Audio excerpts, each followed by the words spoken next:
మనిషి ఎన్నో కోరికలు కలిగి ఉంటాడు.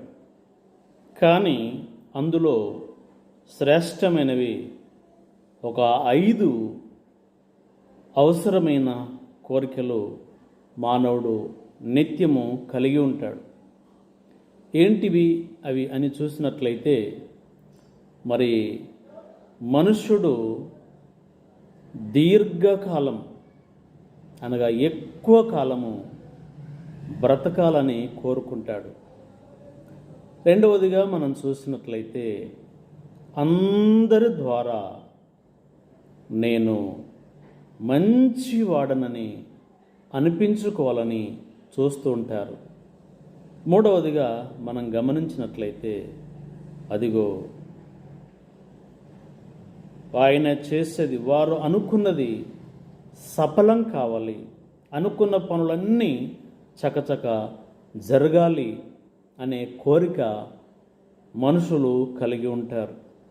నాలుగవదిగా చూసినట్లయితే, జీవితాంతము కూడా ఎప్పుడు ఆరోగ్యంగా ఉండాలని చూస్తూ ఉంటారు. ఐదవదిగా మనం గమనించినట్లయితే, ఎప్పుడు సంపన్న స్థితిలో ఉండాలని, సమృద్ధి కలిగి ఉండాలని, జోబు నుండా డబ్బులు ఉండాలని మనిషి కోరుకుంటాడు. అలాగైతే ఈ 5 కోరికలు మానవుని హృదయంలో ఎప్పుడు ఉంటాయి. అయితే ఈ 5 నెరవేర్చబడాలంటే కూడా మరి మానవుడు చేయవలసిన విషయాలు కూడా, పనులు కూడా కొన్ని ఉన్నాయి.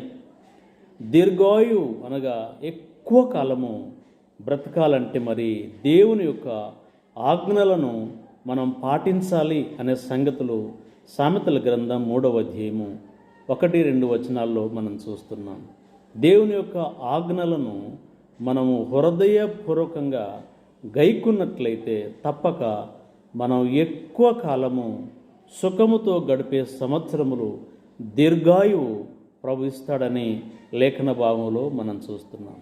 రెండవదిగా మనం చూసినట్లయితే, మనుషులందరి ఎడల మనము మంచి వారమని అనిపించుకోవాలంటే అదిగో దయను, సత్యమును ఎన్నడూ మనలా విడిచిపెట్టిపోకుండా వాటిని కంఠభూషణముగా మనము ధరించుకోవాలని, వాటిని మన హృదయమనే పలక మీద రాసుకోవాలని, అప్పుడు మనం మానవుల దృష్టి అందును, దేవుని దృష్టి అందును మంచి వారమని అనిపించుకోవచ్చు అనేటువంటి విషయాలు సామెతల గ్రంథం 3వ అధ్యాయము 4వ వచనంలో ఆ మాటలు 3-4 వచనాల్లో మనం చూస్తుంటున్నాం.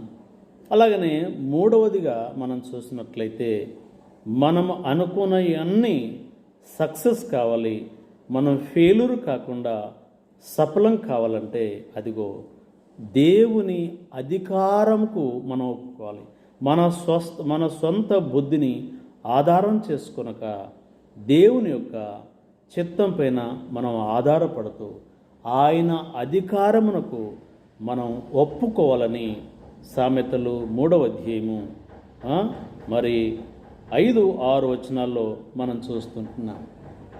నాలుగవదిగా మనం గమనించినట్లయితే, ఎప్పుడు కూడా ఆరోగ్యంగా మనం ఉండాలనుకుంటే అదిగో మరి సామెతల గ్రంథం 3వ అధ్యాయము 7వ వచనంలో మనం చూసినట్లయితే, యెహోవా యందు భయభక్తులు కలిగి చెడుతనమును విడిచిపెట్టుము, అప్పుడు నీ దేహమునకు ఆరోగ్యము కలుగును, నీ ఎముకలకు సత్తువ కలుగును. కనుక నాలుగవదిగా మనం చూస్తున్నాం, ఎప్పుడు కూడా మనం ఆరోగ్యభరితులుగా ఉండాలంటే దేవుని యందు భయమును భక్తి కలిగి, మనలో అపవాది తీసుకుని వచ్చే ఆ చెడు బీజమును వదులుకొని ప్రభుకు మహిమకరంగా జీవించాలని మనం చూస్తున్నాం.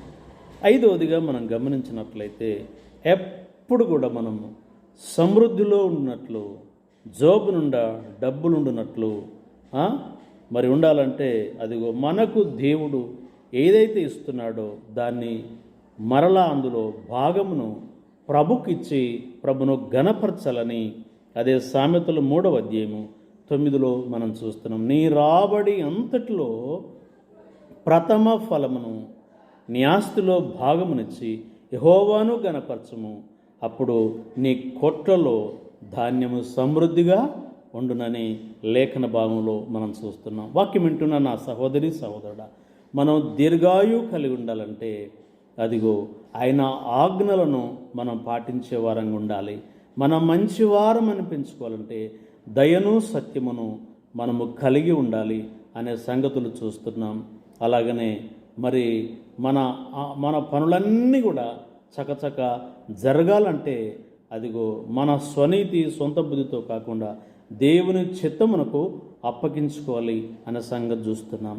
ఆరోగ్య భరితులుగా ఉండాలంటే భయమును దేవుని యందు భక్తి కలిగి చెడుతనమును విసర్జించుకొని ఆయన ఆనుకొని హత్తుకొని ఉంటే ఆరోగ్యభరితులుగా ఉంటాము. మాత్రమే కాకుండా మనకు కలిగిన దాంట్లో ఆ ప్రియాప్రభుకు ఇచ్చినప్పుడు తప్పక మనం సమృద్ధి కలిగి ఉంటాం. కాబట్టి వాక్యం వింటున్న నా సహోదరి సహోదరుడా, అలాగూ ఇంతవరకు నువ్వు చేయనట్లయితే ఇక నుంచైనా చేసి దీర్ఘాయుషు కలిగి ఉండము. అదిగో మంచివాడవు అనిపించుకునము. నువ్వు చేసేది విఫలం కాకుండా సఫలమవునట్లు మెదులుము.